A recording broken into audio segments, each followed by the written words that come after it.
All right. And we are back. Sort of. Because I didn't go anywhere again. Cut the video. Let's go on the synths and stuff. We've covered drums, the bass, and now the melodic-y good stuff.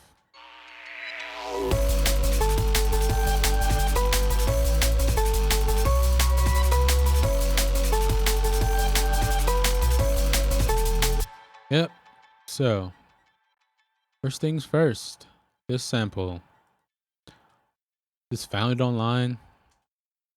I really don't. Yeah. Found it online. Cut it up. Let me see what it sounds like before I did stuff to it. Select and pool.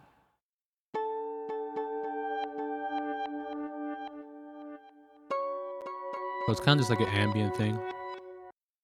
Then I cut it up over here. Take all the effects off.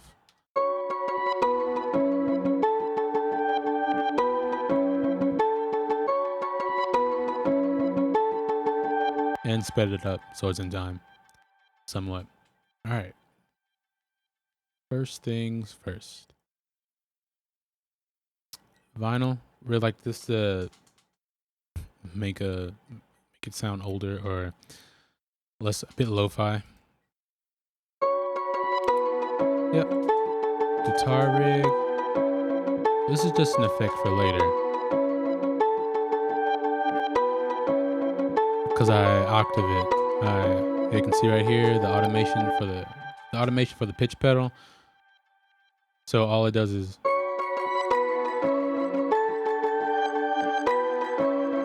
basically layers it up another octave.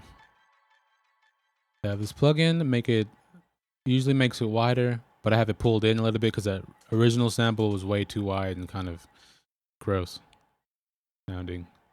Like when you have headphones, you can hear it left and right. It didn't sound balanced. So I really pulled that in.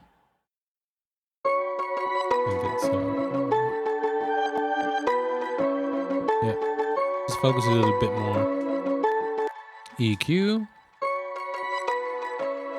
Filter. Yeah. Another EQ.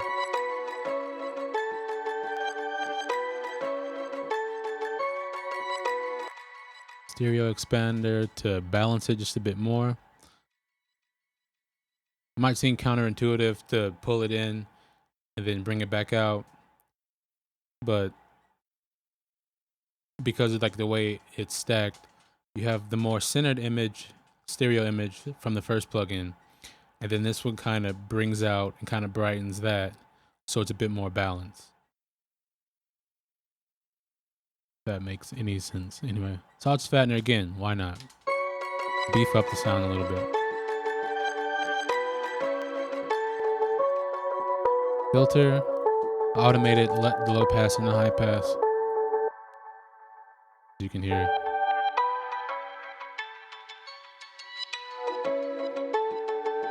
Yep. And the mix tool, just play with the gain. All together, that is that sound. Later on, we have this.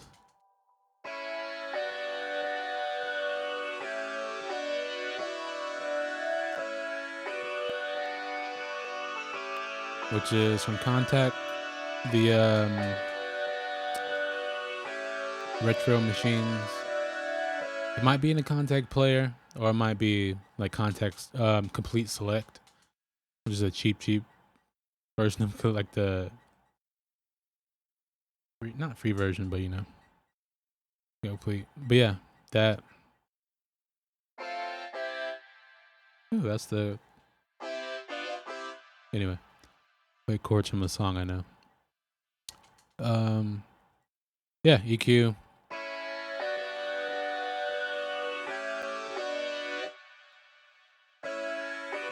That's it. Camel Crusher. Distortion and compression. Really slam it down. Phaser. Just give it more character and like a kind of talking quality, I guess. This to lo-fi it because it's just a layer. It doesn't need to be like fully there. Another EQ because it has a lot of resonances. That's basically what all these dips are. And to make it better fit with everything else, basically. Another one, same deal. Filter, low pass filter, that's basically it. Because it's over here. Yep. This ARP thing that I'm not using. Yeah. I think it was a last minute before I like bounced and released it, but yeah. Because I had this in an earlier version, but that's way too busy after a while. So I left that and had it doubled with like a different set of effects on it for atmosphere, like a pad.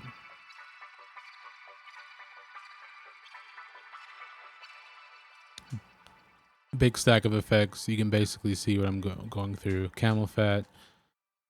This is like the big version of Camel Crusher.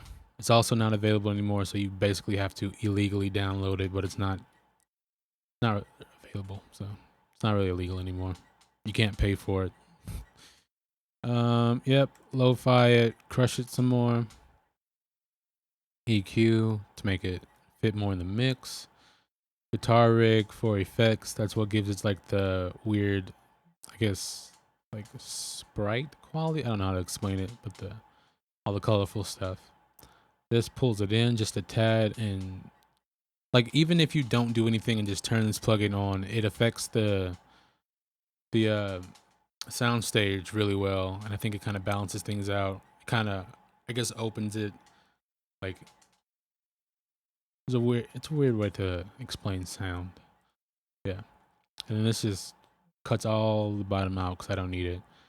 And your faithful sausage fattener to get rid of those dynamics and just let it sparkle. Yeah. As far as pads go, nothing crazy. They're just strings from Spitfire. They're not available anymore, but they are free. They're now in the Spitfire labs. So the frozen strings, that's all they are. And they just play a chord, basically. A really quiet chord.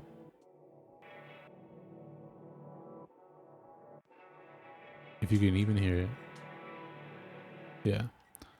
Then a pad from built-in Studio One. What is this? Mai Tai, yeah. Nothing too crazy. And then all these other channels are basically because of the template. And I figure we can cover everything else in this video because there's nothing else in this part. Effects, nothing crazy. Oh wait, let's go back to all the synth stuff just so you can see how it fits together. I basically just switch out parts and it repeats over and over. You know, nothing wrong.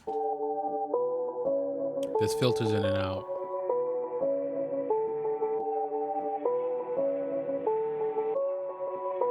And you have like the strings slowly coming in just to fill it out and introduce the next part.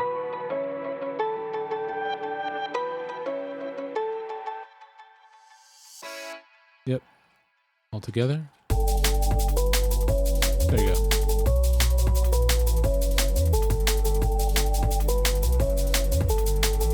All right. You get that? Effects wise, again, just like reverse crashes and whatever. I use like in almost every track. It's the same, like, it's this sample reversed into itself. Yep. And this is just like, let me pull this down. White noise, riser. That's weird. It's from a sample pack because I didn't make it, but it's not telling me. I think I bounced it, which is why it's not telling me which one. Then this,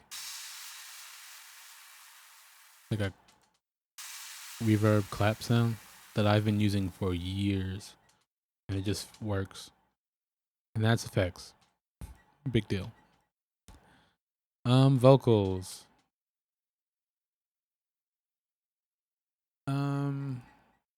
Yeah, just I put a spell on you. I don't know where I got it from.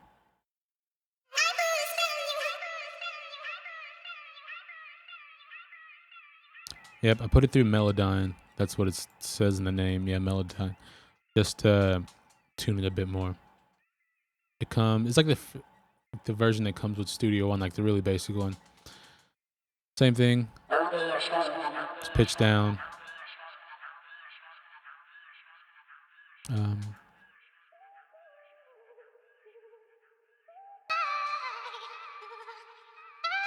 This is like the full sample.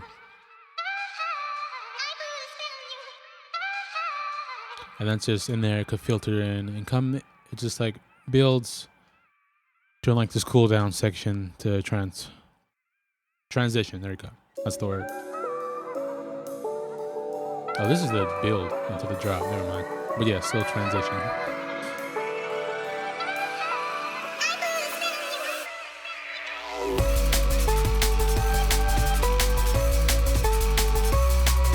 Then you have this vocal loop.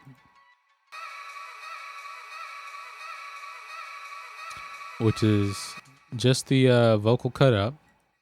It's up here, the original version. Unmute it. No effects that's all it is. Cut up, just like that. Then an EQ. Guitar rig preset. It's called vocal dimension.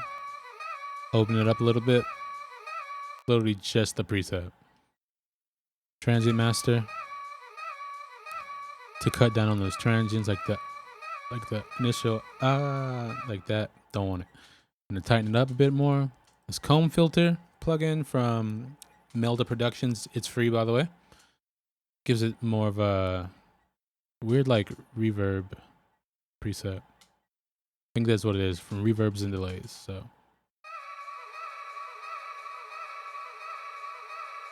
it's usually what I use to make my like atmospheric vocal loops type deals. Then an EQ. And we top it off with an auto pan just to give it some movement to left and right. Then you bounce that out because it sounds weird if you leave it alone. And then you put it over here. Let's mute this again. Put over here more EQs just to balance it. Probably got a bit muddy in the 500 to 1K range. A bit more up top. Just from like some clarity in the vocal parts. It's still background because it's going through like reverbs in my delay bus. And a second EQ doing the same thing, notched out some weird frequency probably. Yeah. Yeah, and all together, that is a whole track. So, effects, vocals, and whatever. I just put pads.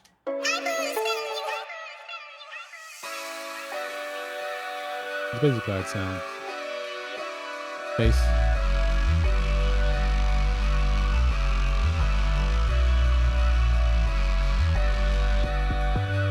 And everything else.